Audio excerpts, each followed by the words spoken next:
Hey, it's Cornette Thompson. Thanks for checking out the podcast here on YouTube. Be sure to hit the subscribe button and the notifications bell. You'll get a notice anytime we upload some new content. And when I'm not asking Bruce, hey, how big was Batista's? Well, you know. One of the things I like to do is help people save money. And if you're watching this video right now and you're in a 30-year loan, man, you're overpaying your single biggest bill and you may not even realize it. I want you to do a little experiment for me.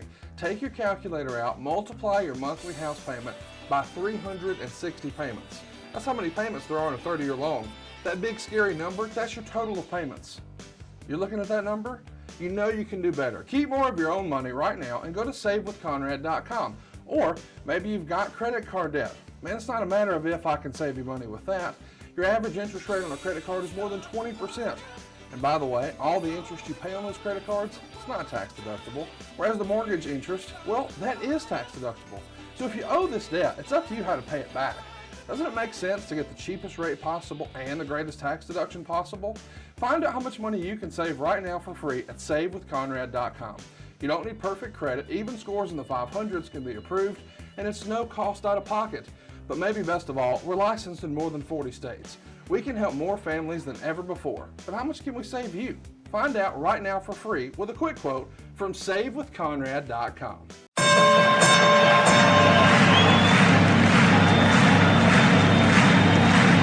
Ladies and gentlemen, welcome to the main event. Welcome to WHW Monday. Tony Schiavone and Conrad Thompson. Jim Crockett First Arcade, 605 NWA. TV title, Cajun Omni, the Bunkhouse Stampede. Flair and Horseman, Garvin, Bogey, Magnum, Dusty, Express Tag Team. Turner, Bart, and Mid-South Joint World Championship Wrestling. Talking about the great years of World Championship Wrestling, the NWA, and Jim Crockett Promotions. Tony and Friends North, they win. Look, Schiavone's back again. World title split off, center stage, Bischoff. Disney, Hogan, and Nitro. New World Order and The Crow. Thunder, Russo, Arquette Champ, Denny, Mac, simulcast. Tony's back with Conrad, not your classy podcast. Watch along, try not to laugh. Lowest rules, cat back. This wasn't the initial plan. Thompson's a good-looking man. Klondike Bill, make a chant. Tommy, you come over here. What happened when? WHW Monday. And now, let's go to the ring. And here's your co-host. Hey, it's Conrad Thompson. Hey, it's Conrad Thompson, and you're listening to What Happened When? With the voice of your childhood. Hey, Tony, what's going on, man? How are you? Well, happy weekend to you. How you doing, buddy? Man, better than I deserve. I'm excited to be here because we're having a lot of fun talking about all things 1986. But of course, last week you had a rant to open the show. What's really grinding your gears today, Tony? Grinding my gears? I mean, I assume there's something that's, I'm not always pissed off. Yeah. You're borrowing Taz's gimmick. We haven't had sunshine in the metro Atlanta area, since 1986. Oh, other than that, I'm fine. We're having fun with 1986. Of course, today we're going to continue our journey. February 22nd, 1986 is what we're going to be talking about today. So fire up your WW network, click on In-Ring, scroll down until you see WCW, and eventually you'll see World Championship Wrestling there. Select 1986 from the drop down, scoot on down, and you'll see February 22nd. And Tony, as we're talking, this past weekend, I guess it was 2 weekends ago now, was the 35th anniversary of the Big Gold Belt. It first debuted at Battle of the Belts, Championship Wrestling from Florida. It was the Wrestling Observer Newsletter Match of the Year. Barry Windham challenging Ric Flair for $35,000 of gold and diamond and rubies. And it's pretty phenomenal, the hype that you've built, even on the TBS show, to see the belt. And we're going to see it here today. It's a pretty cool moment. Yeah, this is kind of the national debut of the belt. Yep. And not only that, it's the debut on our show of gorgeous Jimmy Garvin and Precious. A lot of big stuff happening here. 1986 is the best year to cover all things Jim Crockett Promotions. And by the way, if you're digging what we're doing, talking about Jim Crockett, you should probably go over to adfreeshows.com this past weekend, or gosh, I guess it was 2 weekends ago now. we dropped the famous now definitive Jim Crockett Jr. interview. It's a 2-parter. Part 1 was 3 hours. And the reason it was 3 hours is right there at the end, we had like a half hour of old school, never before seen footage, including matches with Jack Briscoe and Ric Flair, matches with Wahoo McDaniel and Ric Flair. There's stuff on there from Sergeant Slaughter and Don Kernoodle and Ricky Steamboat, on and on. Man, the good old days of Mid-Atlantic Championship Wrestling. I'm loving what we're doing, dude. Yeah. Let me tell you a story about that footage before we get into this show. And this is when I was a fan. We would go to the Greensboro Coliseum. And this is how we were. I mean, we really wanted to know the inside of wrestling, right? Right. We thought we were the fans that, oh, now this is not real, but God, we love it. But then again, we'd see something that said, no, that's real. You know, that's how we were. So, but we were looking for two things when we went to the Greensboro Coliseum. We were looking for blood. We wanted to see blood because I never saw blood on TV.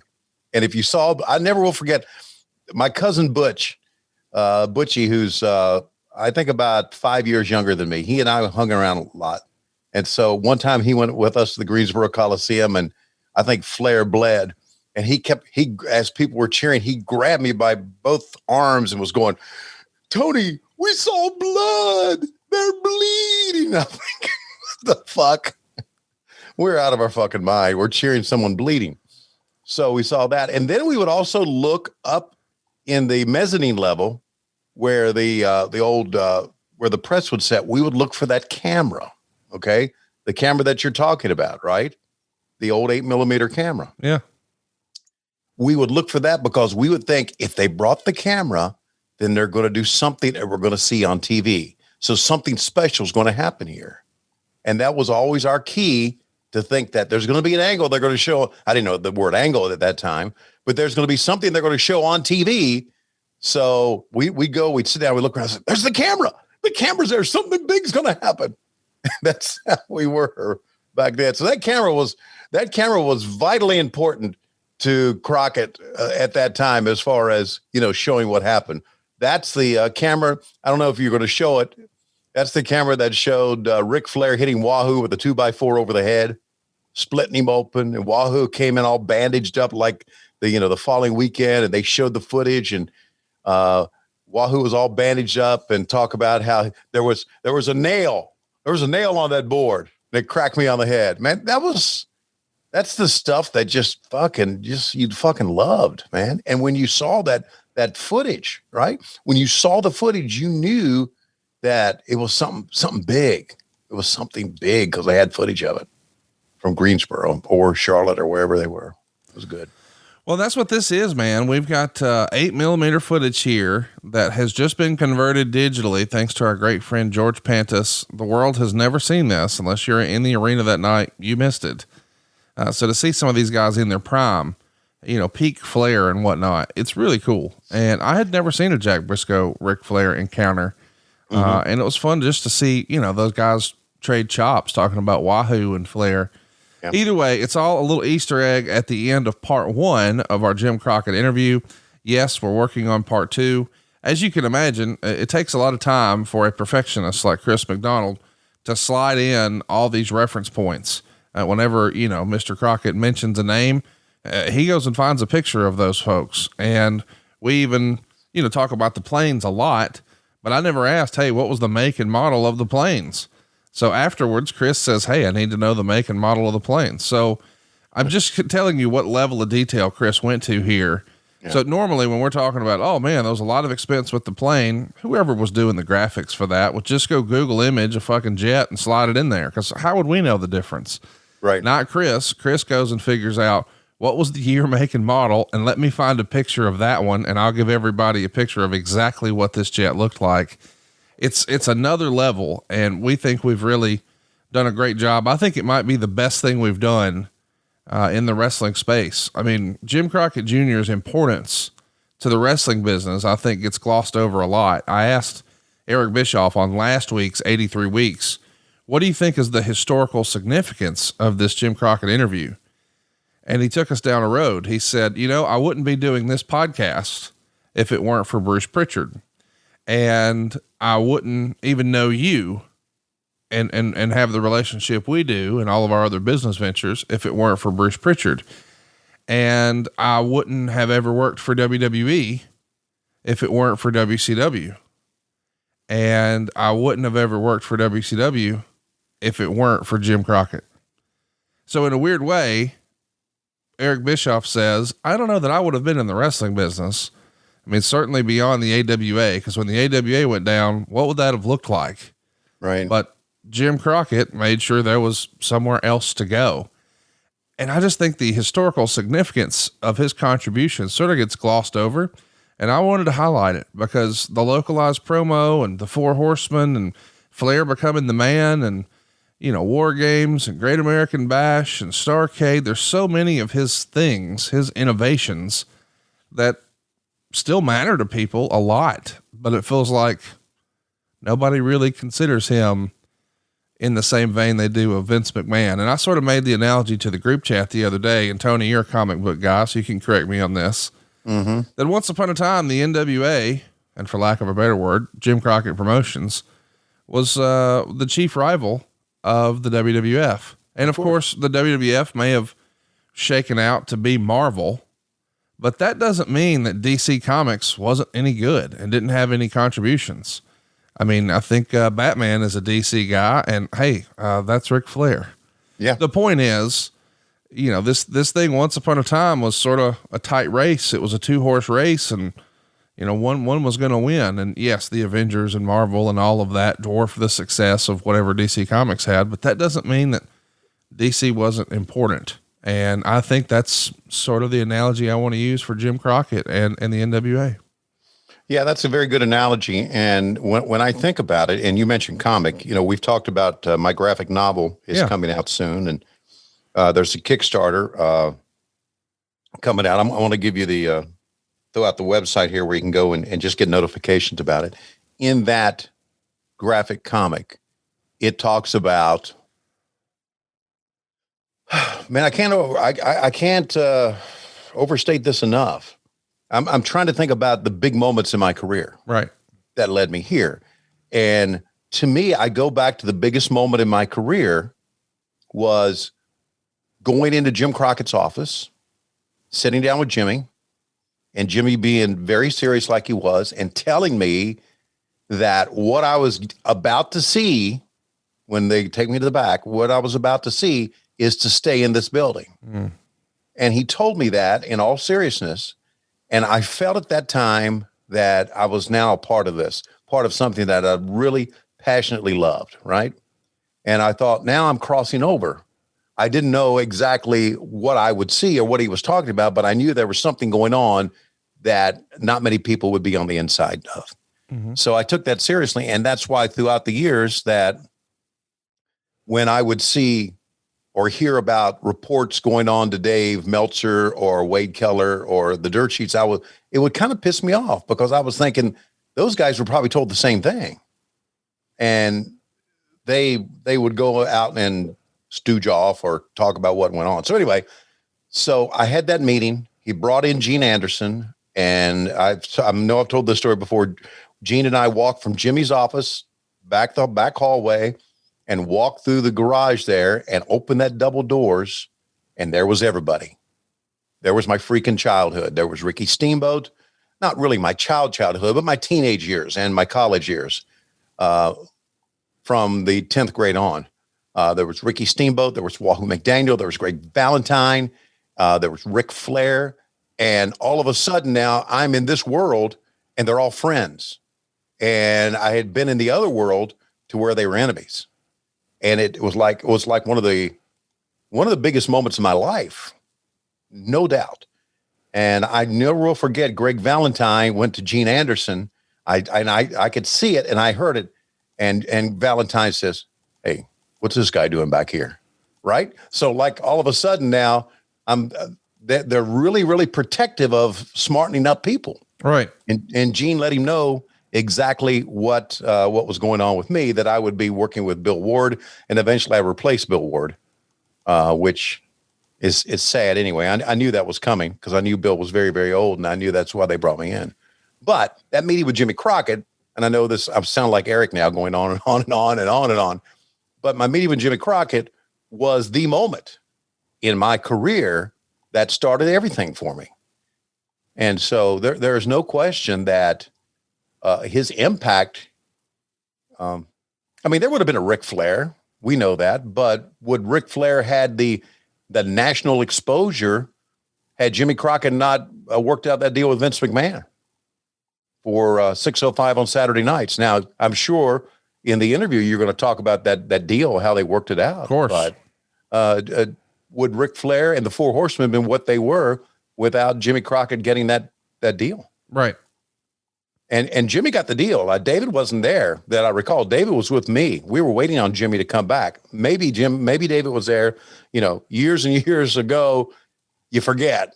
But because I forgot something that I was looking up about the Crockett Cup that blew me away that I missed that. So, but anyway, Jimmy Crockett is an important guy to all of us, an important guy to this business. And the 605 show that we're watching, especially 1986, is a big, big moment, big year in the history of pro wrestling in the United States, by far. Well, I'm really excited about what we're doing, and I hope you guys are digging it half as much as Tony and I are. Without further ado, though, let's get this show on the road. I think you've even got a special countdown for us today, don't you, Tone? Yeah, I got a special countdown from our buddy Rajiv out of Sacramento, California, longtime low-key big hog listener on our Patreon channel. That's patreon.com/WHW Monday. Rajiv, I guess Carl Mandick's going to help him out. Carl Mandick is a pretty good little audio producer. He's out of his mind. Yeah, we all know that. Yeah, but he admits it. And so anyway, without further ado, Rajiv, let's go to you. And let's go. Well, wait a minute. Hang on a second. February 22nd, 1986 is where you want to be. Thank you. I was making sure I was at the right place. All right, Rajiv, I know. Let's wake up Mandick, roll tape, and here we go. This is Rajiv, glass bottom boat rider and proud loyal listener of What Happened When. Mandick here in Scottsdale by way of Chicago IL.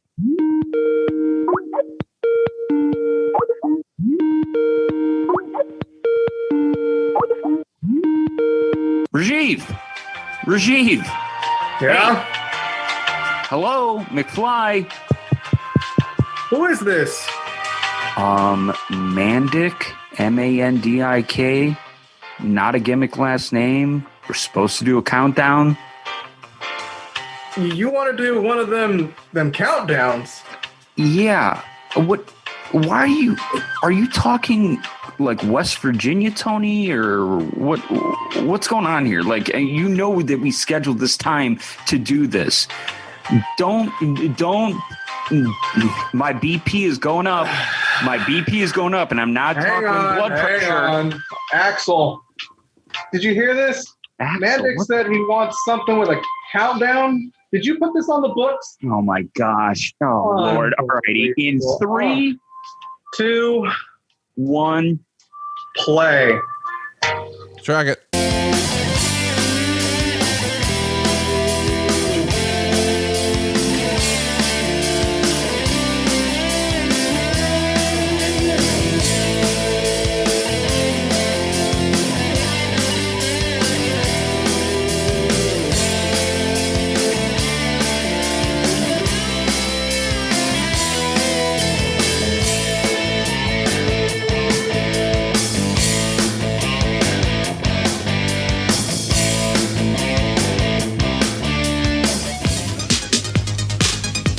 Got that classic open. Put it into context for us. How big of a deal was Jimmy Garvin coming over from World Class? It was tremendous. I mean, Jimmy Garvin was a big star, obviously a big star in World Class. He was a big star in the AWA at one time too, I think, right? Yeah, Even I mean, he had before that. definitely been a territory guy, but I think most people were most familiar with his work in World Class, wouldn't you agree? Yeah. Yeah. Anybody who read the magazines like I did and looked at the After magazine. Oh, watch out. Here we go. World Championship Wrestling. I'm David Crockett. And Tony, it's good to be back because we've got one exciting program for him. David, it's really good to have you back. You know, today, Nature Boy Ric Flair, the World Heavyweight Champion, will show everybody that brand new belt that he has, that trophy, that $35,000 trophy that is his new NWA World Heavyweight title belt. Arn Anderson, who's a World Television Champion, will defend that title right here today on TV. And some very exciting news about the tournament, the tag team tournament for the Jim Crockett Sr. Memorial Cup to come today on the program, plus, David, all the stars in the world of wrestling. That's right, but there's a saying, rock and roll is here to stay. The Rock and Roll Express is right here. Come on in, guys. Here they are, former World Tag Team Champions, the Rock and Roll Express. Last week on this program, presented Betty Lou by Dusty Rhodes, and I can understand why you guys are smiling. You know, Tony, Jimmy Cornette's always sticking his nose in the Rock and Roll Express's business. And thanks to Dusty Rhodes, he loaned us Betty Lou. And Betty Lou, Jimmy Cornette, you're going to be 80 feet up in the air, and there ain't nothing you can do to help your Midnight Express. That's right, Tony. There's nothing that Jimmy Cornette's going to be able to do. But, you know, justice has got to be done. You know, they fined Jimmy Cornette $5,000, but you know, Jimmy Cornette, that's just not enough for us. So, baby, you be looking, and you be looking hard, because, baby, rock and roll is going to get you. Woo! Sooner or later. All right, the Rock and Roll Express, let's go to the ring. What do you think about Ricky Morton's style of promo, baby? Yeah, it was old Southern stuff, right? It was almost a little Jimmy Valiant-ish. Yeah, exactly, right. Oh my Watch God! out. Here comes a mauling. You want to see a lion kill a butterfly? Here it comes. One of the Mulkeys. My God. When you show up to TV that day and you're so excited. Hey kids, y'all be sure to watch tonight. Dad's going to be on TV. Yeah, I'm going to be on the Superstation. Oh God, he's going to lay it in extra hard now. Oh, and then you show up and you see your name on the dry erase board with a computer printout, as you told us last week. Yeah, and you see it's Road Warriors. You're like, oh fuck. Oh, that didn't feel good. That was real. Here, not only that. Okay, these guys are. Oh, he took care of him there. Yeah, he did. That clothesline, not so much, but yeah, these guys were like, I remember distinctly, I had breakfast with them one morning at the airport early. And for some reason, our flights, we got to hear this. We got to hear it. Hawk Animal and Precious Paul Ellery. Hey, Tony Schiavone, the heat's on high. The water's not boiling yet. It's simmering. But when it gets done boiling, someone ain't gonna be in this country no more. We're gonna be in this country. We're not going anywhere. But when it finally does boil, you can be bet sure of one thing, that the Russians are no longer gonna be in this country, because we're the ones that are gonna kick them out. You know something, Tony Schiavone? I hope you were watching that Nikita Koloff. That would have sent you all the way back to Moscow. We're gonna get you, we're gonna kick your butt. And one thing, we're from this stinking country. When you lose, it's gonna be in a contract. You're going back to stinking Moscow. You know, Tony Schiavone, I heard the rock and roll out here, and it sounds like the Midnight Express is a wanted team. Well, they're not only wanted by the rock and roll, they're wanted by the Legion of Doom, because there's a lot of money involved in those titles, Midnight Express. And after all, there are victories that cost more than defeat, and your victory over the rock and roll may just cost you a match with the Legion of Doom. In the lay world, it's called an anomaly. In the Legion of Doom's world, it's called despair on your part. Back right after this timeout. Listen, I know he brought a lot to the team and they loved him and respected him. I don't think Paul Ellering's a particularly strong promo. No, he's not. And really, if you think about it, it would have been better for him to start it. Oh yeah, you start. That's my point, I guess. Right. Everything is timing, right? So yeah, if he starts with his, very generic manager speak, and it's in a calm voice, and he says some menacing things, but there's no real voice inflection, and then we finish with from the Road Warriors. Right. But to go from to that's exactly right, it's like, wait. You know what? One of the things that I think I caught, which I just made me smile, was we heard Ronnie Garvin say, "I'm proud to be an American," right? Yep. And now we hear Animal say, "This stinking country."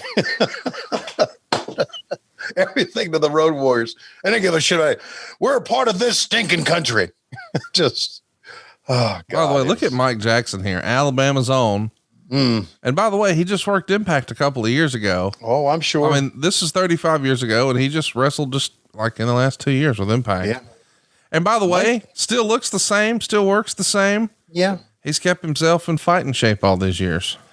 Yeah, Mike is without a doubt is like a freaking legend, right? I mean, he really is. Territory legend for sure.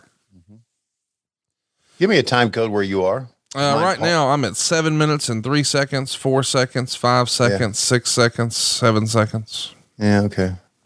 I wanted to mention, you were exactly right.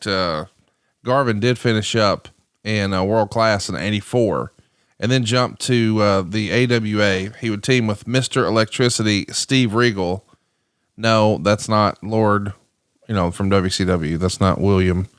Either way, though, he eventually drops the tag straps. They have a tag team title run there.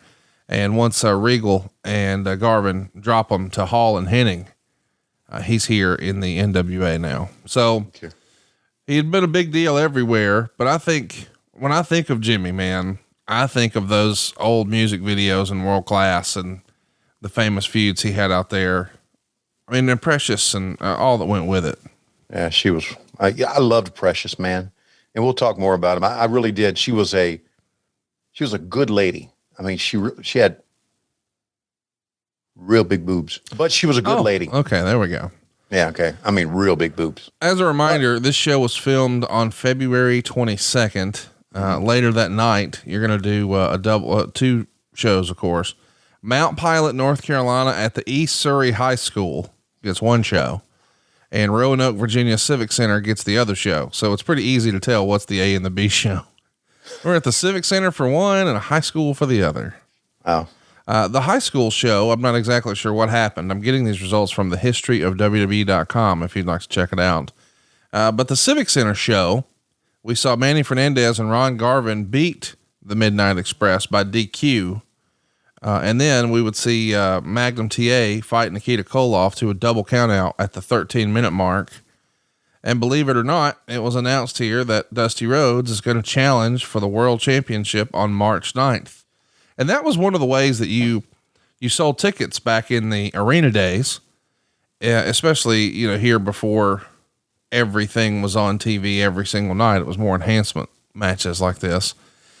Is during a show, you would have an intermission or whatever, but beforehand you would have a big angle or a big match or a big announcement, and tickets are on sale now at the box office. Right.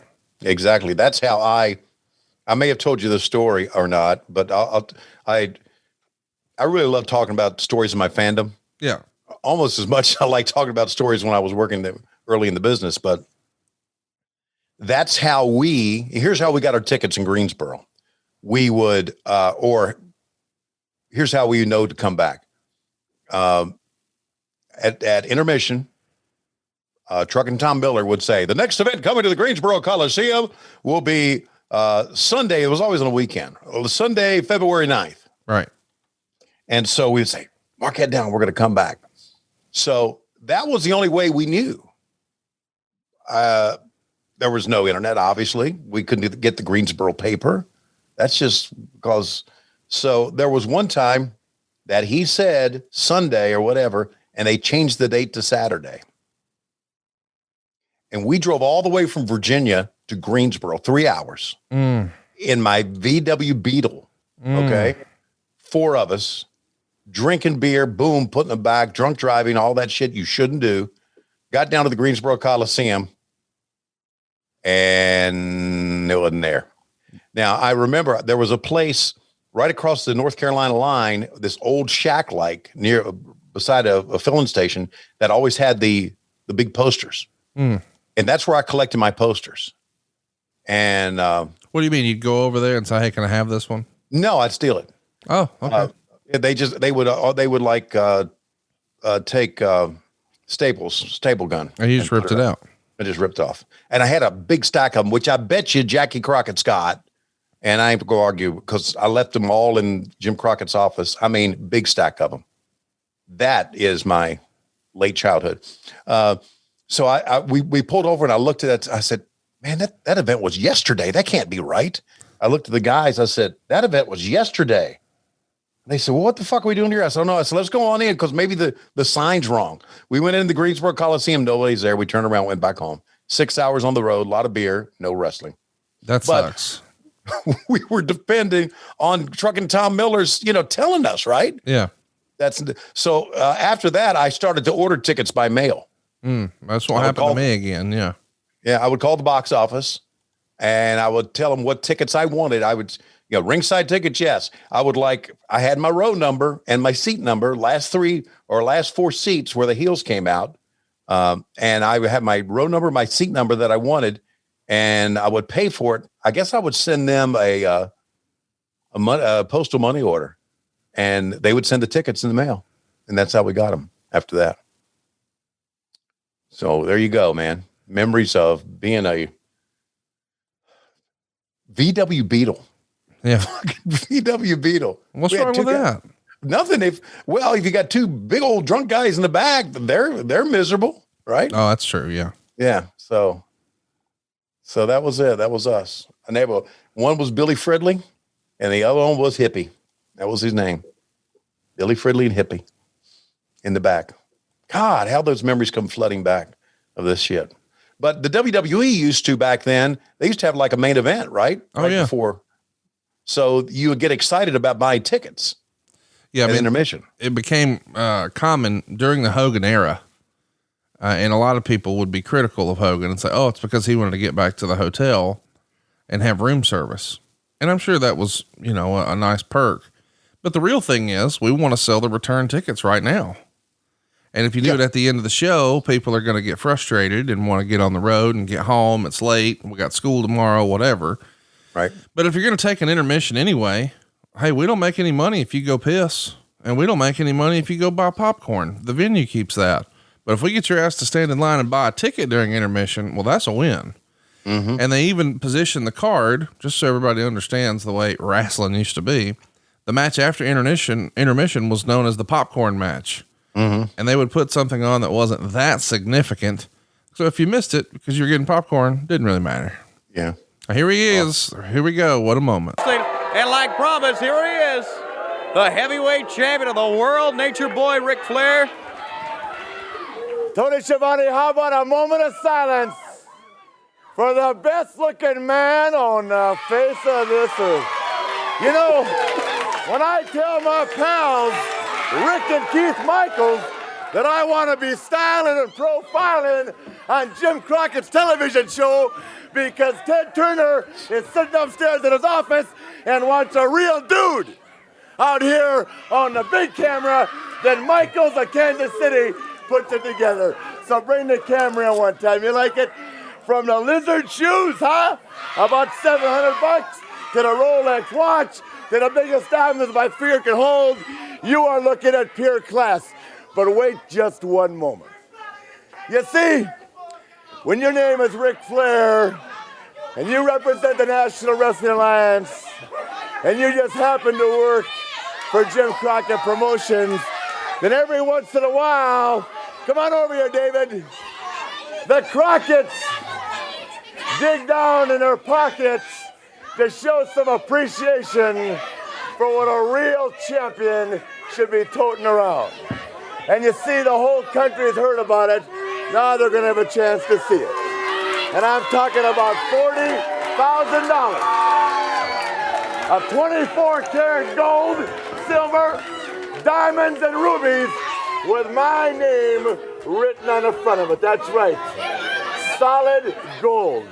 The World Heavyweight Championship belt.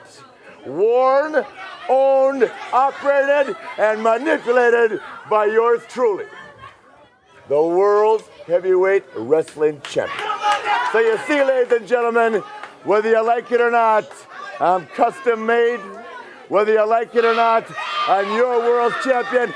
And you hear so much now around the world about everybody wanting to be the world champion that I just like to take a time out of my schedule to come out here periodically and show y'all what the world champion's all about.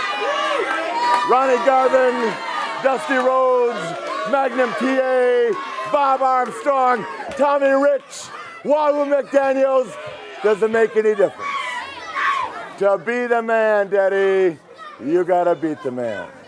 And whether you like it or not, you know, the only difference between me and the guy in the red cape is I don't need a phone booth to bring my action in. You understand what I'm telling you?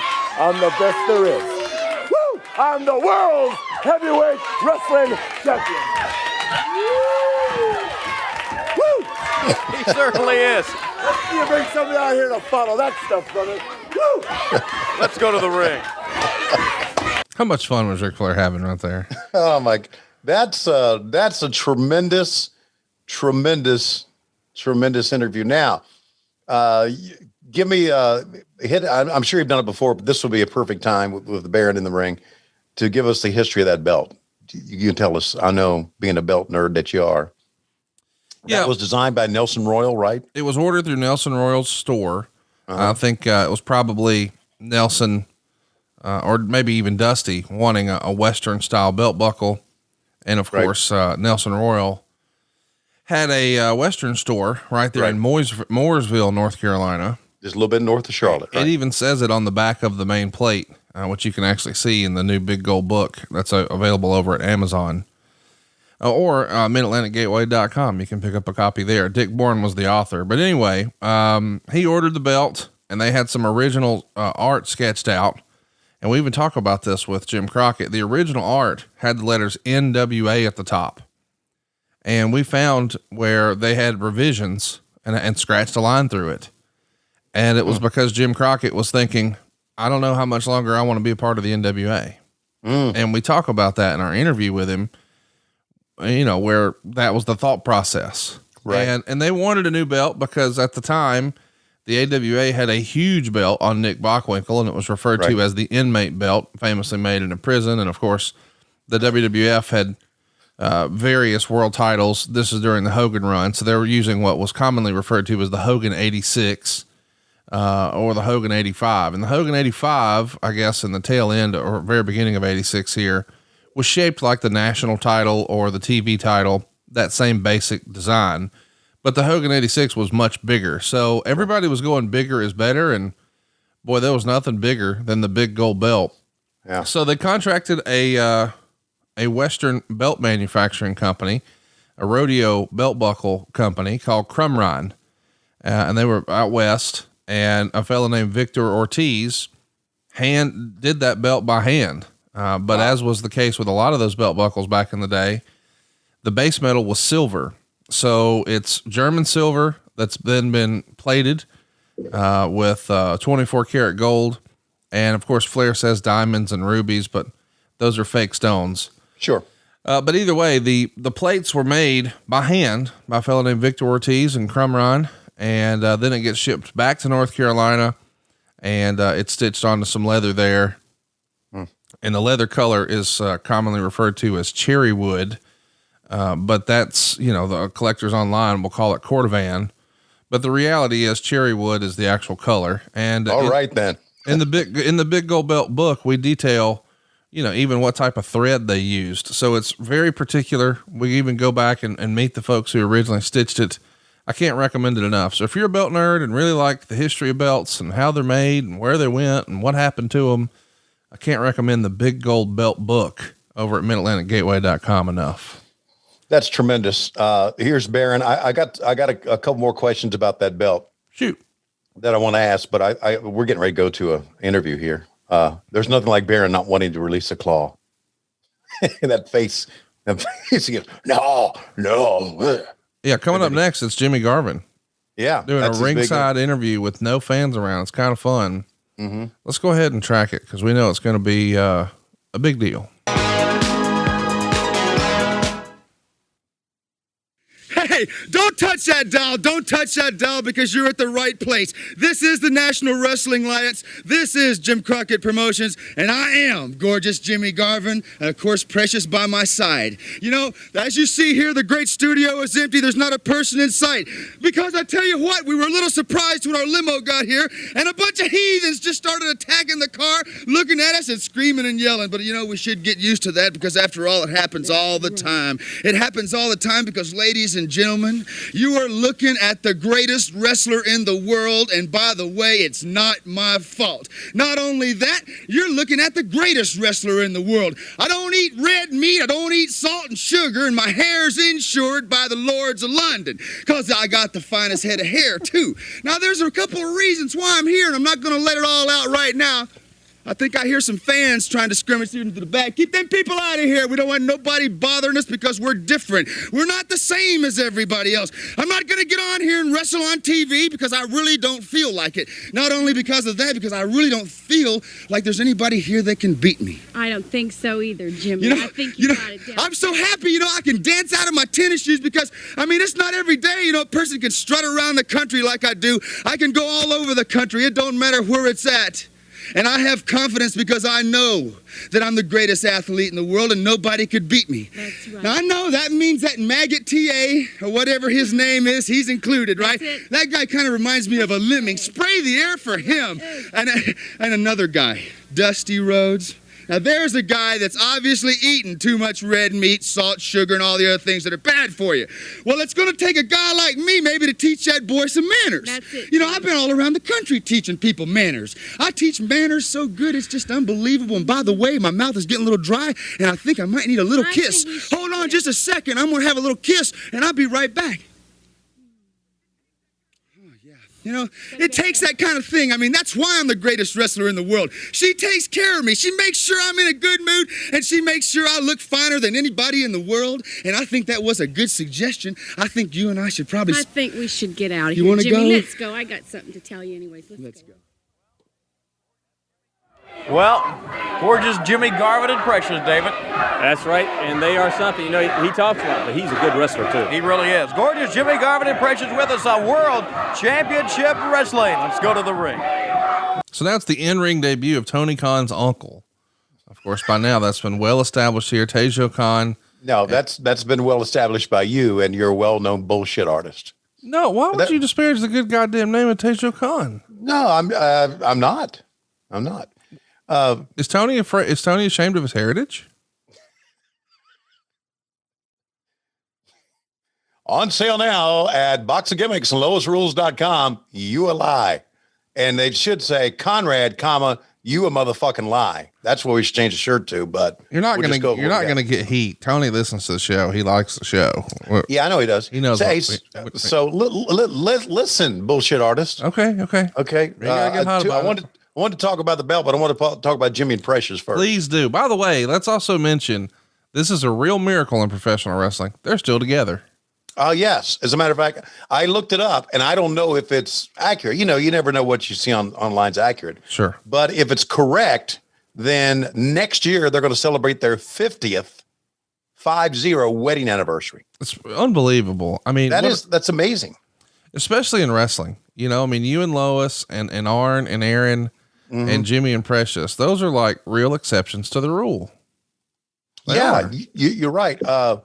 They are. And those are just three people who obviously were scared to death of their wives. That's true.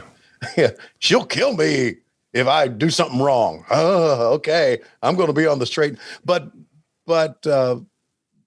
Jimmy and Patty were like, it was well known that they were a very strong family, had a couple of daughters, and they were very into their family. And from what I remember talking to her, she didn't want to get into wrestling. Right. Because he was with like Sunshine first, right? Wasn't that his first valet, or she wasn't his first valet, I think, back in World Class. But she came aboard, and from what I remember, she didn't want to get into it because she wanted to raise the girls. And we talked about family a lot with them. How about that shitty power slam? Wow, it was bad. Anyway, so, you know, I don't know if you fans have gone to autograph signings and have seen Jimmy Garvin recently. He doesn't have that amount of hair anymore. I didn't recognize him. He came up to me, so you don't even know who I am, do you? I said, no, I don't. I didn't know who he was. We'll talk a little bit more about Jimmy on the other side. We don't want to miss the American dream. Now, World Championship Wrestling. We heard and saw Tully Blanchard talk about 2 weeks now, at least by our calculations. Supposedly he would get this national heavyweight title, but you see who still has the title, Dusty Rhodes and Baby Doll. You know, Tony, it's a very exciting time for wrestling throughout this country. Like Ric Flair or not, respect Ric Flair or not, you got to understand that there's one world's heavyweight champion. That gold you seen laid out on this table right here designates it so. It makes it so. His matches throughout this country night after night make it so. His hour draw, his battles with Dusty Rhodes, the American Dream, make it so. Nobody can go on television anywhere in the country and give somebody a belt and say, okay, Jack, you're now the world's heavyweight champion. That ain't right. This is the National Wrestling Alliance. Years and years of competition throughout this country has made it so. You understand what I'm saying? Tully Blanchard, give me 2 weeks now, dawg. 2 weeks. He gonna take my national title from me in 2 weeks because he says he's making it so. You understand? And then I want to say one thing. Baby doll, this morning we've been reading 2,000 letters to Dusty Rhodes, the American Dream. And the brothers, listen, y'all got to understand out there. I want all my brothers to understand. You know what I'm talking about. You understand? They writing to me, say, Dusty Rhodes, you bad, brother.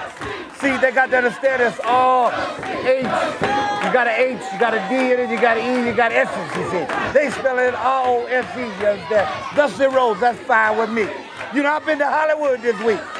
I've been out to Hollywood. Me and Jim McMahon were doing commercial for some sunglasses, you understand? Of course, they chose me over him. I don't go to Michael's in Kansas City. You understand? Because it just ain't my cup of tea. Nature boy Ric Flair. But I've been to Hollywood looking for my stuff. You understand? I found my stuff in Hollywood. Baby doll, I want the camera to get a shot right here.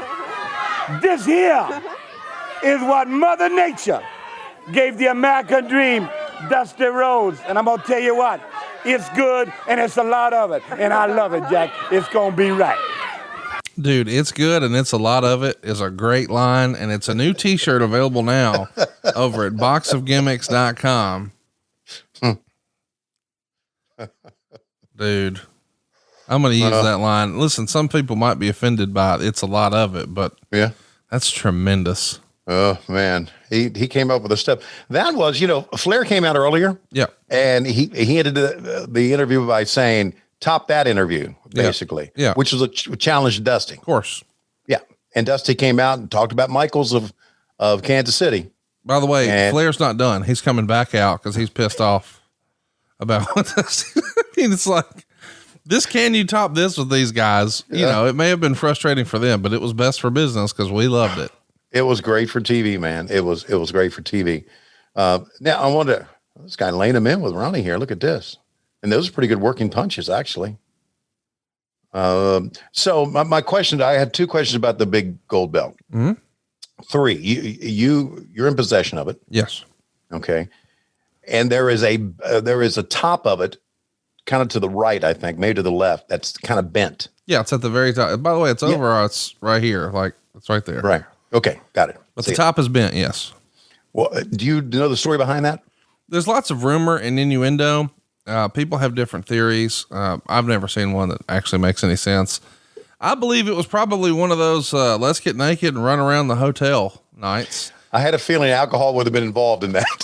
and it didn't happen on camera, but it did show up, and I forget exactly. I pinned it down to like a 2-month period once I first got it, because I was watching all the footage I could of it to try to see, hey, when would this have happened? But there's silly stories out there like, oh, it's when, you know, Hulk Hogan slammed the door in Bobby Heenan's face in 91 backstage at MSG. No, it was bent before that. Oh yeah. Well, it was the Giant smoking a cigarette, just showing everybody how strong he was in 1995. No, it was bent long before that. Right. I think it happened in either 87 or 88, and I forget exactly what month, but I'm sure as we're sort of tracking it here, we'll notice and we'll set the record straight.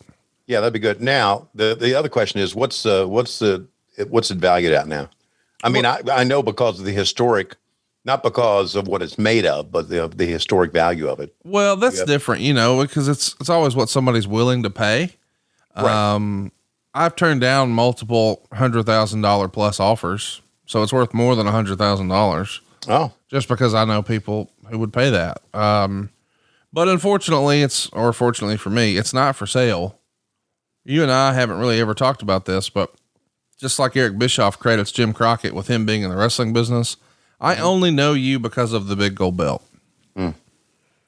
Like I got the belt and 8 months later I met Ric Flair.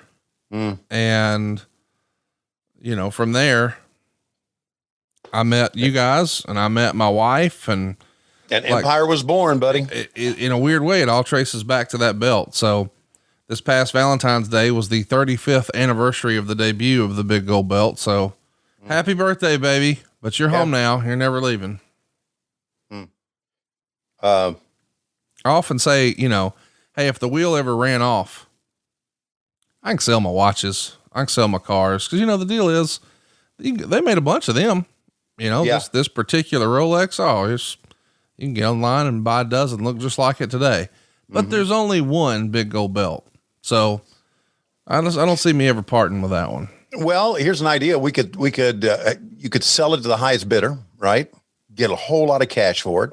And then 3 days later, I get one of my buddies from Craigsville, Virginia to go find it. So you want to rip a guy off for a bunch of money?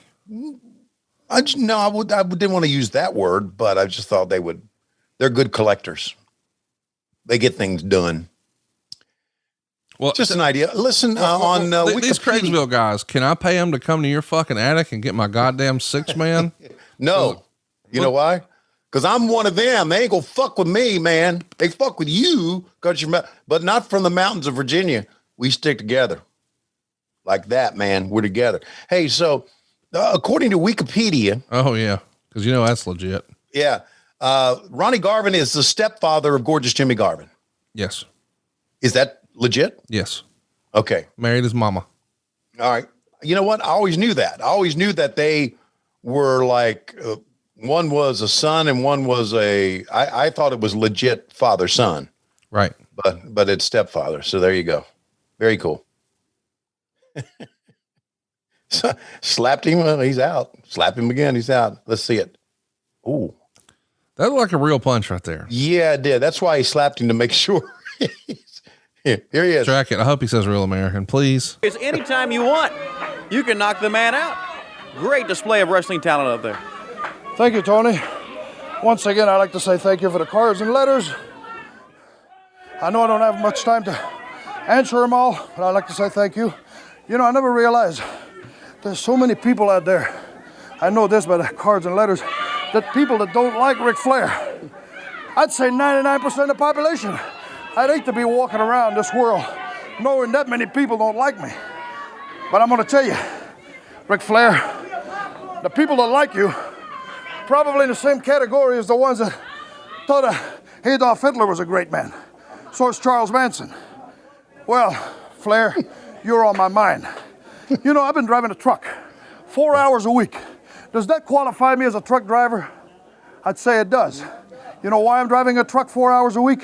Why? Because when I beat Ric Flair, I'm going to say a truck driver beat you. You see, there was one time the son of a plumber. We're talking about the American Dream. Dusty Rhodes was a world's champion. Well, a truck driver here is coming along and is going to do it. See, I'm doing it for fun. Driving a truck, I qualify as a truck driver. 18-wheelers, see? Because Ric Flair, your number is up. Very embarrassing for you to get knocked out on television. It's going to happen again, but this time it's going to be for the gold. Did you see that $35,000 worth of gold, silver, diamond, and ruby? It's gorgeous. What an incentive. I mean, Jim Crockett Promotion, the NWA, first class. Ric Flair, you might be first class right now, but not for long. You're looking at the man that wants to be the man, and I'm going to have to beat the man. And we'll be back as Arn Anderson defends his world TV title against Denny Brown, and we'll talk to the world champion Ric Flair once again. Did you expect an Adolf Hitler reference today on the show? Nor Charles Manson. My God. That one blew me away. I love this man so much. I drive a truck 4-hour a week. Does that make me truck driver? The world Nature Boy Ric Flair, and I'm sure you've heard the comment not only of Dusty Rhodes, Let but me of just Ron say Garvin. one thing before I get too excited. I got a special little girl in Melrose, Minnesota that writes me each week and wants to know what is causing all of this.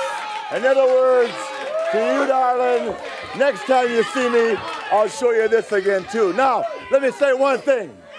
Jim Crockett's Senior Memorial Cup, the grandest wrestling spectacular of all time.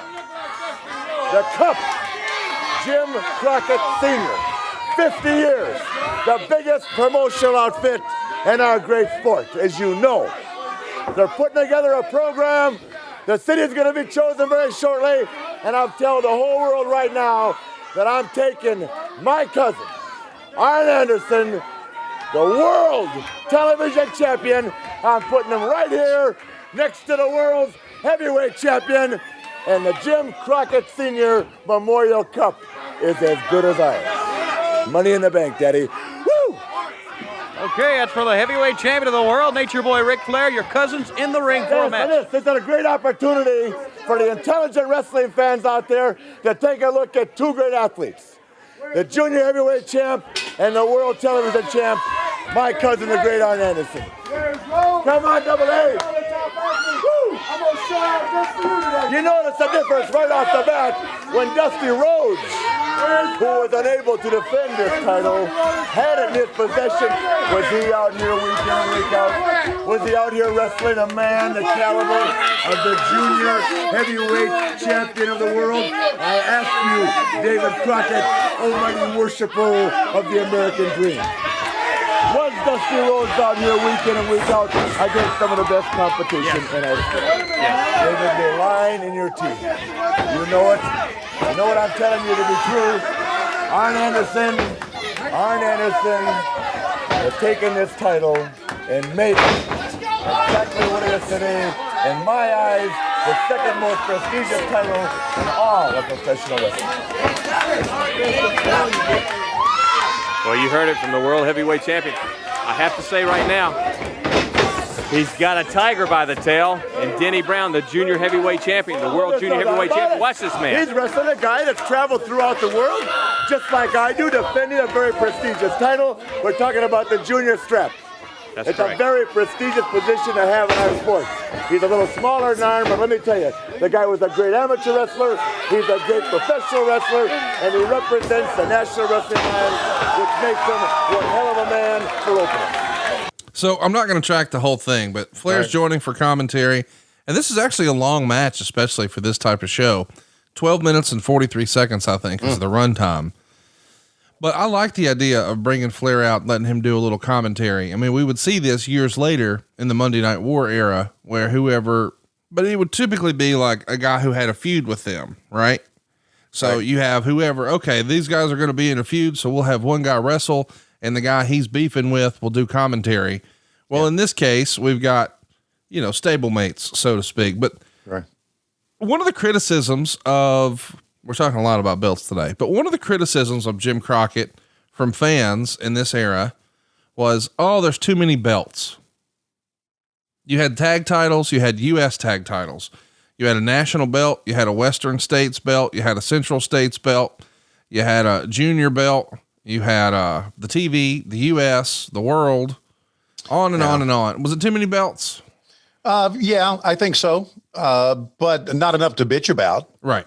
The Western States title was kind of thrown in there at the end. Yeah. The Central States title was from the Bob Geigel. I guess they picked it up when they bought Kansas City, because they did buy Kansas City, I think, that promotion. So that was Bob Geigel's Mid-Atlantic Championship, right? The Central States Championship. So that's how that was. But yeah, probably so. I mean, but again, Jimmy inherited belts. He inherited the National Heavyweight Championship, because that was the Georgia Championship. That was the Georgia U.S. Championship. And he inherited the Central States Championship. Denny Brown and this World Junior Heavyweight Championship was kind of an oddity, because we didn't really talk about it that much unless he wrestled. Right. Well, I mean, I can't remember a time, and I'm probably wrong, where Denny Brown actually defended the junior heavyweight championship on television. And I'm surprised to see that he had the belt here, because there's a lot of times he didn't have the belt. So the junior heavyweight championship, was that a product of the Florida territory? Because we never had it in the Mid-Atlantic territory. Believe it or not, it goes back to the 40s, if you can believe that. It started in Iowa, Oklahoma, Tennessee. It was all over the place. But guys like Danny Hodge had it. Ted's dad, Mike DiBiase had it. Sputnik Monroe had it. Ken Mantell had it. Hiro Matsuda had it down in Floridia. But then Nelson Royal most famously had it. Right. And I think he's even got it framed up in his shop in Mooresville. Actually, I know it is. I've seen it there. Well, the Nelson Royal that I worked with, which we have seen on our companion show, Mid-Atlantic Championship Wrestling, over and over again, never had that belt with him. We always referred to him as the former world junior heavyweight champion. Well, so I never remember him with the belt. Years later, Terry Taylor would even hold that belt, and Gerald Briscoe, Tiger Mask. Wow. I mean, so some pretty big names along the way held it. Yeah. But here, when Denny Brown has it, he's going to drop it to Mr. Electricity, Steve Regal, and then back to Denny Brown, and then your boy Lasertron. Oh man. Hector Lasertron. Guerrero. Lasertron. Lasertron is great. 605 history. It is. I mean, look, you remember that name, don't you? Oh, of course. Of course. So there's a place in history for Lasertron only because it comes to mind. When you think of Lasertron, you think of this show. It doesn't mean that it was great. It just means you remember, they're checking a commercial break in the middle of a match. Yeah. This is something you don't see very often. Mm-hmm. I mean, you see it all the time on TV now, but let's step in and listen a little bit, see if Flair's still going off about something. Has him down. The world heavyweight champion Ric Flair looks on, and he is concerned because his cousin, Arn Anderson, is at a disadvantage.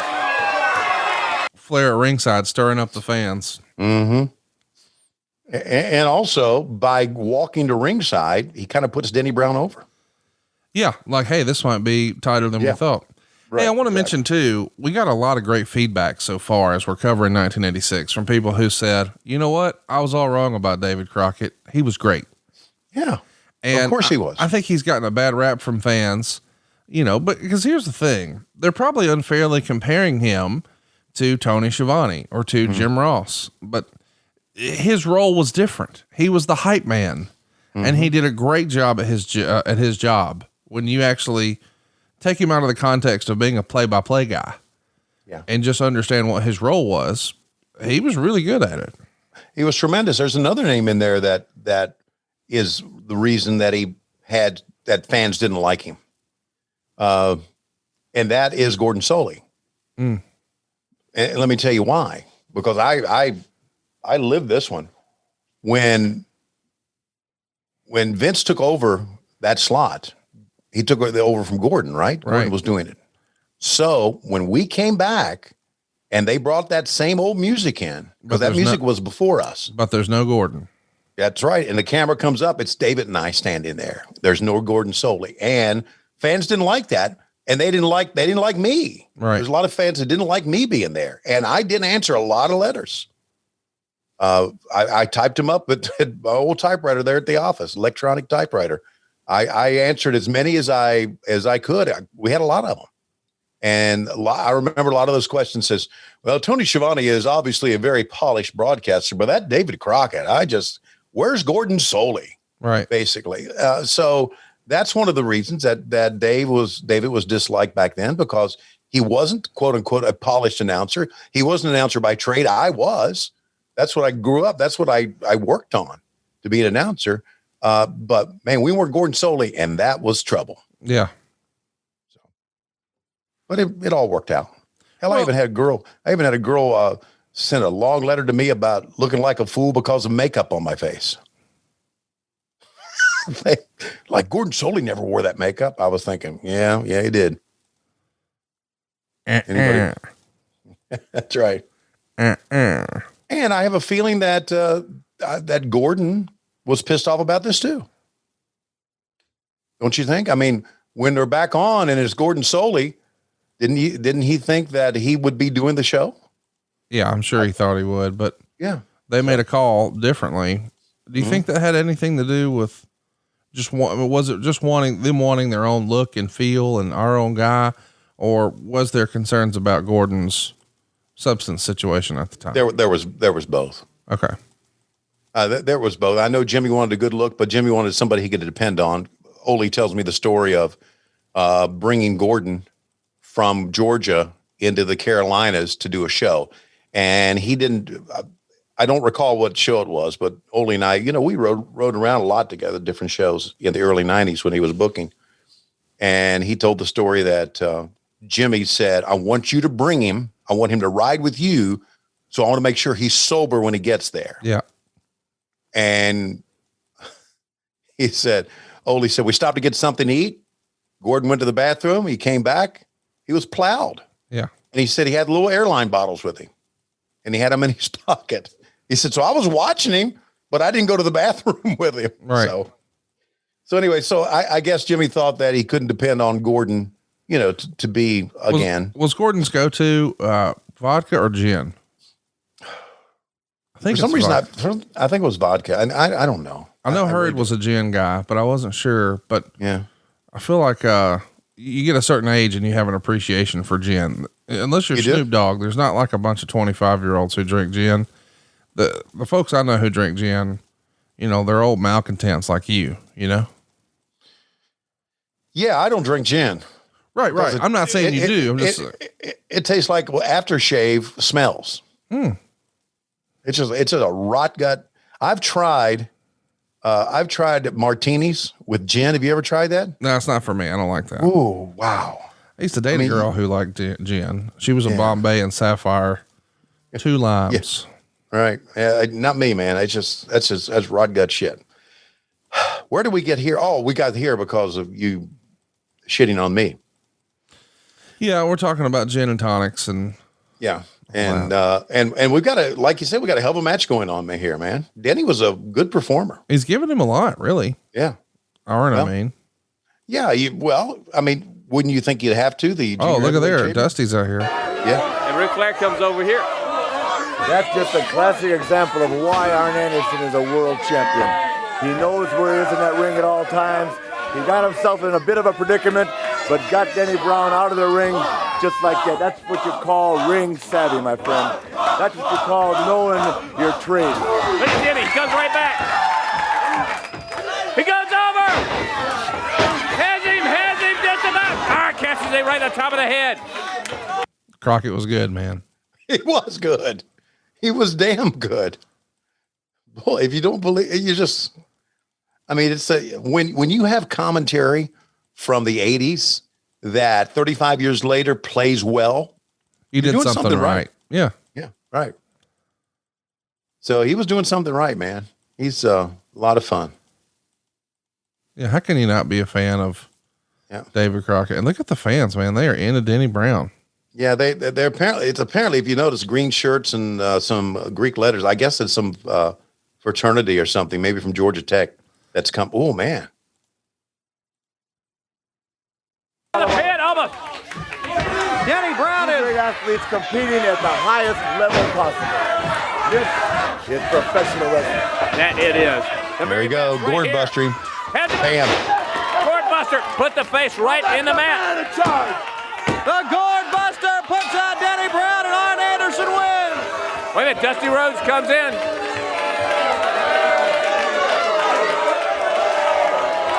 What a battle.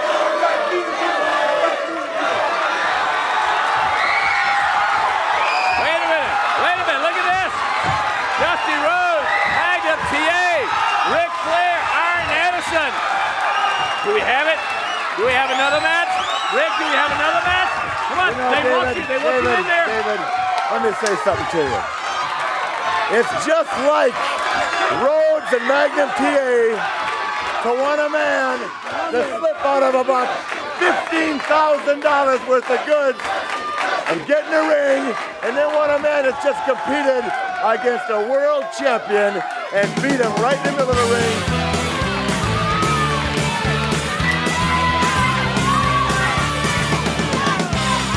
Anytime I'm in the building, or my cousin Ric Flair's in the building, it just makes me want to show out a little bit. He always told me, he said, you know, I've been a champion all my life. If you want to run with me, if you want to uphold the family name, it's real simple. All you got to do is beat the cream of the crop in the middle where there's no argument, no belly aching, and become a world champion. And Tony Schiavone, I've done like I said I would. Week after week, I did exactly what Dusty Rhodes wouldn't do. Come on national television and defend it in front of top competitors in the world today. So I don't want to hear any garbage out of you, or any of these goofs out here, because I've earned it. I am the world television champion, and in the words of my famous cousin Ric Flair, whether you like it or not, there ain't nothing you can do about it. That includes you, Dusty Rhodes. You know, Tony, it's got to be real difficult for anybody, any of our peers, so to speak, in the wrestling world, to stand before us when we're loaded with our armor. Both of these say the one thing: world champion. Both of us, world champion in our own right. Rick? We're going to be teamed up in that Jim Crockett Sr. Rick, 1 minute. One minute. Okay. Go ahead, Let's Tony. talk Go ahead. about some of the peers. One of your peers, obviously, Ron Garvin. And we'd like to take a look at a film clip right here, a match you and Ron Garvin, Why are you bringing up Ron Garvin? 60-minute Why time are you limit bringing draw. up Ron Garvin And you call Ron Garvin back into the ring. Here's what happened. What are you trying to bring this on TV for? Huh? Where did you get this film? This film provided, of course, Jim Crockett Promotions, Tommy Young, the referee. More collusion, Tony Schiavone. wanna take- lopsided commentation. As you see, where's Ronnie Garvin? Flat of his can, gasping Flair. Does Ric Flair, is his derby bulging? No, it's not. Is he breathing hard? No, it's not. Ronnie Garvin, I think I heard him say it once or twice, I quit. No guts, no intestinal fortitude, and the world champion is eating his lunch. This is propaganda right here. I know exactly what they're doing. Sure it is. This is propaganda. Well, hey, you keep your mouth shut, or they're you'll be out going of the at it studio, buddy. toe-to-toe. Right there. Tony Schiavone, just one question. Is a closed fist illegal or not? Yes or no? Yes or no? Okay, it is. That's The an man illegal is move. down. It's just like hitting a The man in the man head got with a ball knocked pin out. hammer. It's illegal, David Crockett. The world heavyweight champion Ric Flair, you were knocked out by Ron That's Garvin. the biggest fluke I've ever seen or ever heard of in my entire life. Couldn't happen again in a million years. Okay, now, like we said, after the match was over, Just keep your mouth 60-minute shut. draw, called him back to the ring, and that's what happened. You know, it never ceases to amaze me. I'm standing out here with Arn Anderson, the world television champion. I'm standing out here so custom made that designer magazines all over the country are looking for me. And you never stopped trying to insult me. Well, Garvin, that was after the 60 minutes was over. And that referee had no right counting 1, 2, 3. And the bottom line is, Garvin, if you keep messing around with me, the same thing's gonna happen to you that happened to Dusty Rhodes, and you pass that along. That's right. World champions Arn Anderson. Pass that along on a very serious note. Arn Anderson, the world TV champion, and Ric Flair. David, we needed to show that. That's right, we He had was to. talking about his peers, and Ron Garvin, one of his peers, knocked him out. We'll be right back. Dude, how great was that segment? It was tremendous. Dude, I got That chill was- bumps when they just did the square off. Yeah. You know, and Dusty and Magnum were in the shirt in the ring and pulled their shirts off. Oh. We're not done. Let's No, keep we're it not. going. Tony's back. The winner of that tag team tournament will receive, and we're very proud to announce this, the Jim Crockett Sr. Memorial Cup. Also, a purse of $1 million has been added to this one-night tournament, and we have some very special news about the tournament, David. That's correct. Next week, we're going to tell you where the tournament will be. The site has already been chosen, but next week, they'll give us permission to tell you exactly where that tournament will be. And as you know, bids have come in from all over the world, all over the country, hoping to be the home of this inaugural tournament. We're going to find out next week, let you fans know where the tournament will be held. Let's go to the ring. In his interview, Jim Crockett told me that he had more support from the family for the Crockett Cup idea than any other idea he ever had. Because they all wanted to pay tribute to Dad. Yeah, right. And we're going to watch that tournament. Are we going to watch the whole thing? Of course, why not? We'll watch it. We'll watch everything that's on the on the network. Yeah, it's 4 hours long, but that's fine. We have a lot to talk about in that tournament. They brought Jim Sr.'s widow, Mrs. Crockett, out at the end of it to present the cup to the Road Warriors. If it's possible, I would like for us to line up David Crockett to watch that one with us. I think that would be a fun occasion. That'd be tremendous. Have a few cocktails, look at the old Crockett Cup, get him to rat on you, tell some stories. Well, he told us a story that will never die. One of mine and your first live shows there in Charlotte at the Comedy Zone. You and I will never forget that story as long as the Johnny Valentine story. Yes. Yeah.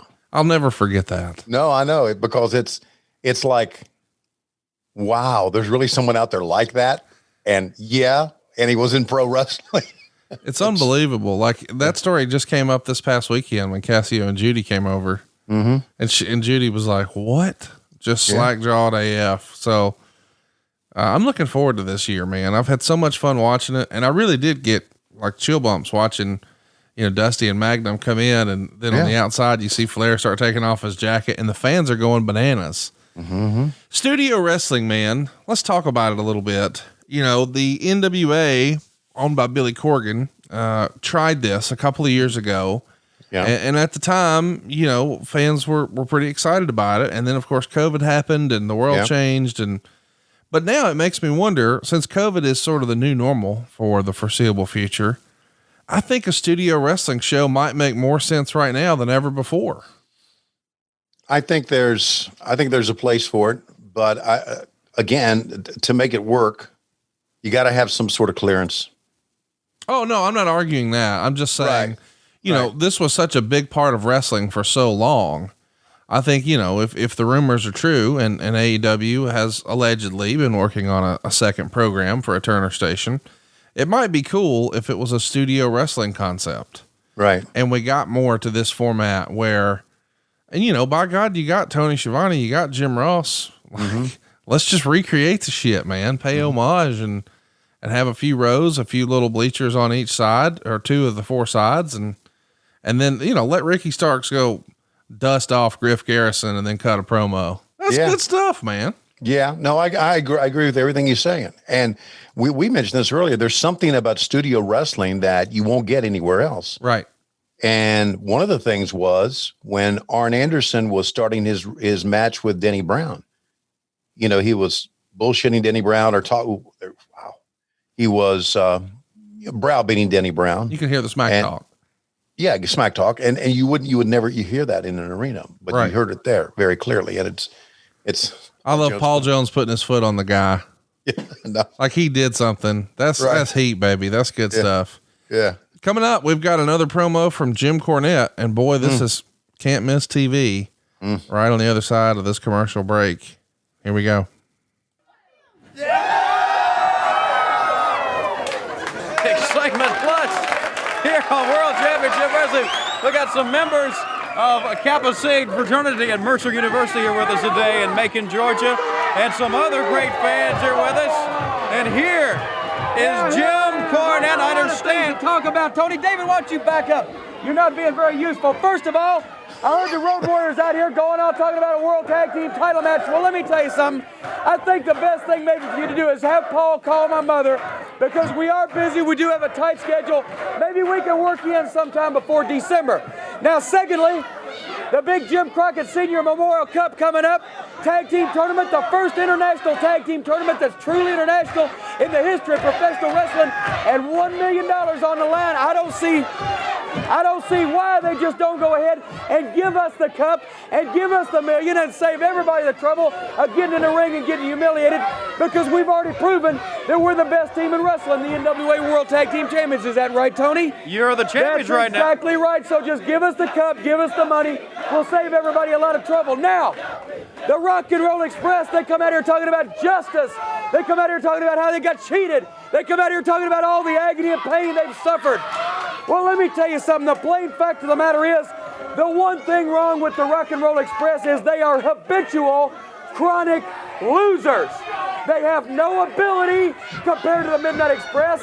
They have no guts compared to the Midnight Express. They have no brains compared to yours truly. They might be able to beat and take advantage of all the other managers and all the other teams in professional wrestling, but they can't top us. That's why they come up with excuses of why they lost their belts. The only thing they had that set them apart from everybody else, and we took them away, and now they come up with this deal in conjunction with Dusty Rhodes talking about trying to put me in a cage. I am not a criminal. I'm not a pickpocket. I'm not a gorilla or a parakeet, and I shouldn't be in a cage. Shut up. I heard that. Believe me, I heard that. I shouldn't be in any kind of cage. I have documents right here. A note from my mother's physician saying that I have a morbid fear of heights. I have letters from all of my, you can see them all later. Letters from all of my fans saying that I should not be put in a cage, and I don't see why that they persist in trying to do something like this and saying that I interfere when I never interfere. I never cheat. The Midnight Express win fairly and squarely. I will find some way to have mother's lawyers get an injunction against this. You will not see me in a cage, much less 150 feet or however far they're going to hoist it up over the ring. I refuse to take part in anything like that, Tony. Well, I'm upset. Wouldn't you be upset? I got documents right here. I got proof. I have a fear of heights, and I have a lot of fans that don't want to see me in a cage. And ladies and gentlemen, once again, I present the greatest team in wrestling, the NWA World Tag Team Champions, Loverboy Dennis and beautiful Bobby, the Midnight Express. I got a letter from my mama here. That's good stuff. David, you're not being too useful. I love that part. Now, something else that I really popped when we showed, and I want to go back just very quickly, when we showed the Ron Garvin, Ric Flair footage. Yeah. Arn Anderson says, you don't see his derby puffing out. Oh, I saw you laugh. Those shoulders were shaking. I knew that got you. So we talk about that. Obviously we all have aged. Okay. And I do this a lot of times with Arn in the backstage AW. I said, how's that derby looking there, buddy? I use that word derby because that's what he always used. Yeah. And that was his term, derby. I'll be honest. When he said it, I had to Google it. Like, is he saying what I think he's saying there? Yes. Because, a bowled up hat like a derby, it's the gut. That's Arn Anderson, man. Let's give you some context to where we are. As we mentioned, later tonight, we're going to be in East Surrey High School in the B-Town, Roanoke, Virginia, for the A show. The next day, we're doing 2 matinees. One back here again for a TV taping, and then in Asheville, North Carolina. That's a matinee show. The evening show, the Charlotte Coliseum. So the next night, you guys are at the Coliseum, 12,000 plus. We'll see Dusty Rhodes take on Arn Anderson in a steel cage Texas death match. They would also see Ric Flair take on Magnum T.A. They did a 2 out of 3 falls match with Ricky Morton and Robert Gibson taking on the Midnight Express. Tully Blanchard was still in there with Jimmy Valiant. On the 24th, you're in Greensville, South Carolina. On the 24th, there's a joint show for the Meadowlands. That's right, the Meadowlands. Nearly 10,000 people there. It's Jim Crockett Promotions and the AWA. You'd see Dusty Rhodes team with the Road Warriors to take on the Russians. Flair would take on Magnum. Of course, the Rock and Rolls would take on the Midnights. And how about this? Stan Hansen fighting Sergeant Slaughter to a double countout. That's what closes the show. Wow. A TV taping in Greenwood, South Carolina on the 25th. You're going to have Bobby Eaton and Dennis Condrey in action there. On the 25th, that same day, you're in Columbus, Mississippi. This time Flair is beating Tommy Rich on top. There's 2 shows on the 26th, one of which is a sellout. Of course, that's the show with Ricky and Robert on it.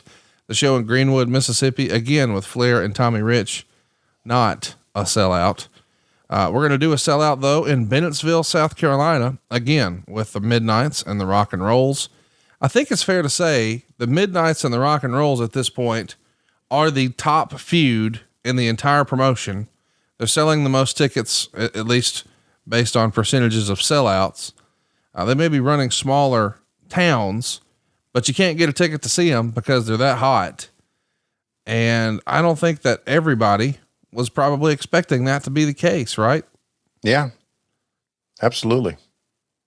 It's pretty phenomenal too. I mean, let's put it in context as we see Bobby climbing the top rope here. You know what's coming. Big leg drop. Nope. The knee drop, even bigger.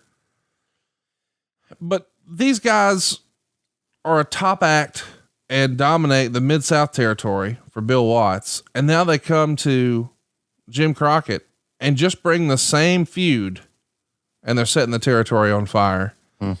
It's not exactly common where a feud like this or a rivalry could be the top draw in multiple promotions.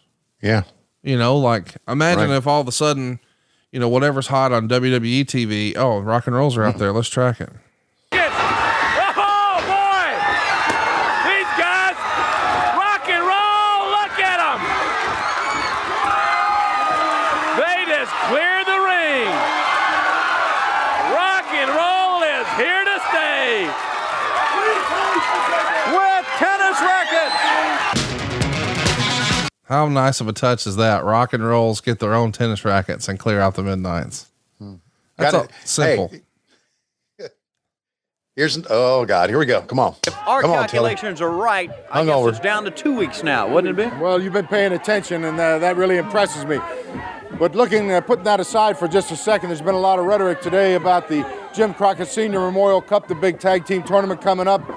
$1 million added purse to the winners. And of course, we have already set our goal on the national heavyweight title. We've set a time limit. We're down to the last 2 weeks. When you're talking about $1 million, the four horsemen got together. We were talking about the situation. Mr. Blanchard was in agreement that Nature Boy Ric Flair, the world heavyweight champion, Arn Anderson, the world television champion, should get the green light to get in the gym, start training as a tag team combination. Hey, $1 million. We're setting our immediate goals, of course, on the national heavyweight title.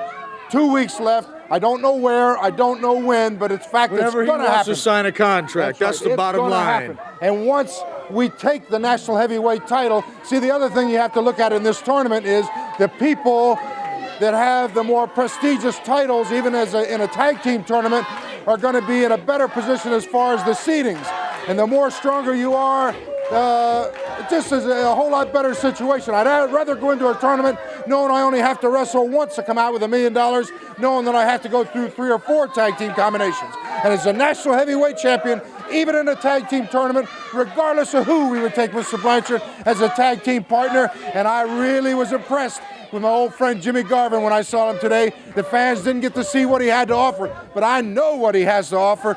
The national heavyweight champion, Jimmy Garvin, going for $1 million, the world heavyweight champion, Arn Anderson, the same tournament, and the who's who of professional wrestling. The potential of this tournament is mind-boggling, and you better believe the four horsemen, no matter what the combinations, are going to be right in the thick of it. And Dusty Rhodes, no more national title. He's going to be history. Tully Blanchard Enterprises, James J. Dillon, Tully Blanchard, let's go to the ring. Yeah, Rock and Roll's back out here. JJ was a tremendous ball buster, you know, kind of like you are. Yeah. I didn't know he was that good. Oh yeah, he was really good. And he would bust my balls. That's the way he would bust my balls on camera, right? You're paying attention, which is, you know, which is good for you. I was surprised me that you're paying attention. He was very good at that. So and you know what? I'm watching that and I'm thinking I've got his number. When we finish here, I'm gonna call him, see how he's doing. Good.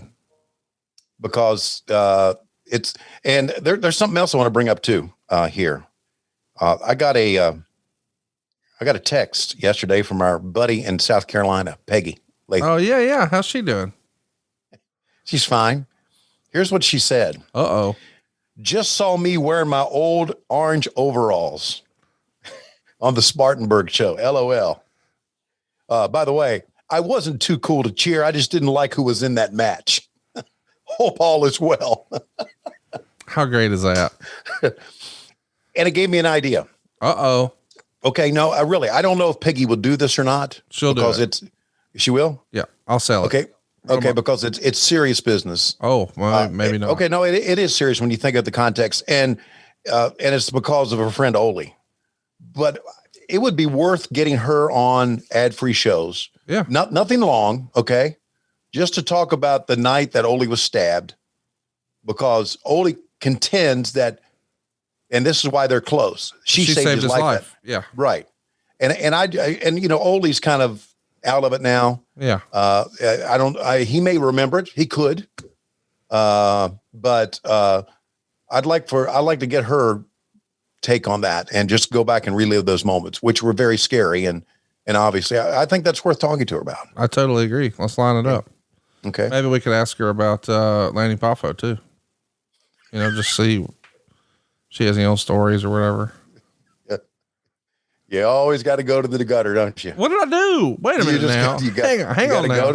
You got to go to the. I'm talking about a man's life, and you're talking about something else. A man's life is what. Let's talk about this though. When the show she's watching, where she's responding about these gold overalls or orange overalls, whatever it was. Yeah. You did a whole thing about Sam Houston and Baby Doll on there that was foul. It was X-rated. It was explicit. And I thought we had moved away from that. I don't remember that.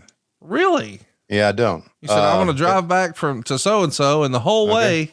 Okay. So-and-so is going to be doing such and such. Well, that must be one of those things available only to subscribers.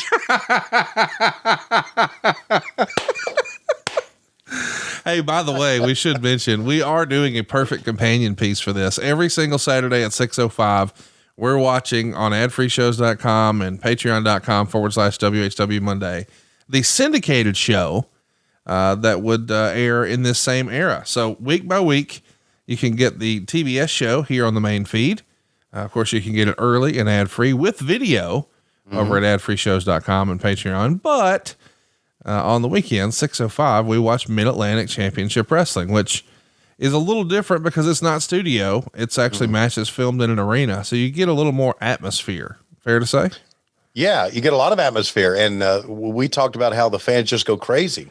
Double drop. Yeah, there it is, buddy. And by the way, Peggy went on to say, yeah, because we're talking about that. I said, when she said, I just was seeing me in the orange jumpsuit. I said, ha, we spotted you. It's like, where's Waldo? And she said, good times and memories. I miss those days. And of course we all do. Who lived in it. And then I said, went on to say this, but whoa, we can't say it now, buddy. Our second Road Warrior promo. Let me say one thing. Paul Jones, where do you get off even using our name in the same interview? We'll take any two or all three of the goons in your so-called army and slap their faces like girls. You know, within the next 2 days, my brother Huck and I are going to be in our great hometown of Chicago, and then the next day, all the way out to East Rutherford, New Jersey, in the Meadowlands and the Koloffs. We're gonna beat you up so bad in the Meadowlands, you're gonna want to go back to Russia with your tail between your stinking legs. You know, Russian athletes, they've always had everything given to them on a silver platter. You're an athlete over there, and you're big time. Well, we worked for what we got. We started out street fighting, then we went to bouncing bars, back to street fighting, then into professional wrestling. And I'll tell you something, once in a while we still get back to Chicago to clean up the neighborhood. I'll tell you something, New York, get rid of you neo-Mexi Zoom dweebies, because we're coming your way. That's right, and Russians, watch out for those double chain matches. They're right up our alley. All right, the Legion of Doom with Precious, Paul Ellering, Magnum T.A, the Russian team, and much more yet to come. Yes, we're going to hear from the Russians on the other side. Yeah. And again, Nikita, last week he was wearing a suit. This week he's got a polo on. What's going on with Nikita here? Trying to be a little GQ. Let's go to it. To the World Six-Man Tag Team Champions. Ivan, one thing I'd like to ask you, last week, Nikita was talking to you. It obviously was in Russian that we couldn't understand. Could you tell us exactly what you were talking about? Hey, American, that is none of your business. That is for the Kremlin, nephew Nikita, and myself to know.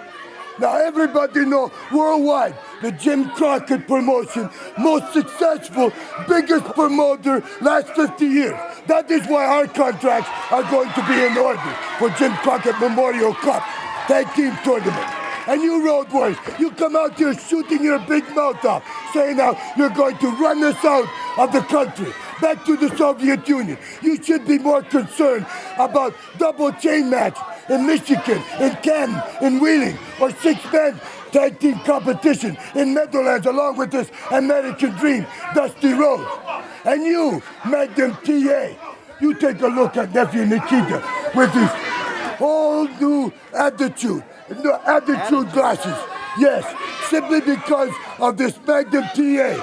showing that he is afraid of nephew Nikita, that he is nothing but coward. Because ever since I come out here and tell everybody Nikita not wrestle anymore on television until that coward Magnum T.A. signed a contract putting United States heavyweight title on television against nephew Nikita, he has been avoiding us.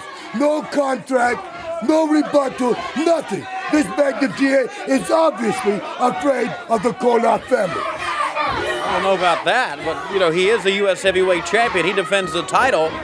But he is in the ring. United States heavyweight champion. Let's go to the ring. Sign contract against him. Yes, let's see this Magnum T.A. See how great he is. In the ring, Bill Tabb. I love what they're doing here with making it a Cold War issue. Mm-hmm. You know, we saw last week Magnum cutting a promo. Ain't no commie. You know, and now this week, of course, the Russians respond, and this is great stuff, man, especially for the context of being in the mid 80s like this, where, you know, the Russians were part of the conversation here in America. Yeah. A little behind scenes stuff. Nikita got some heat for wearing shirts. You know, there were people in the back that said, you're one of the great, you've got one of the most muscular, you know, best bodies in wrestling. Show it off. Yes, right. Exactly.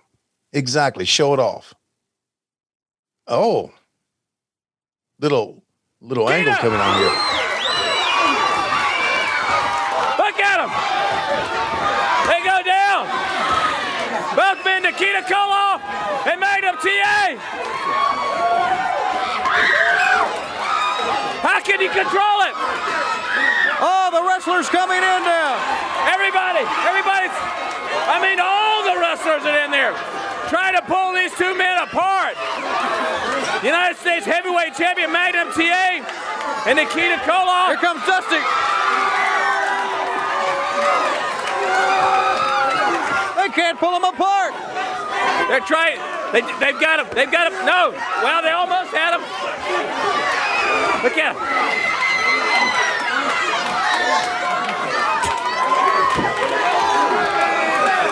My goodness, they still can't pull the U.S. champion Magnum T.A.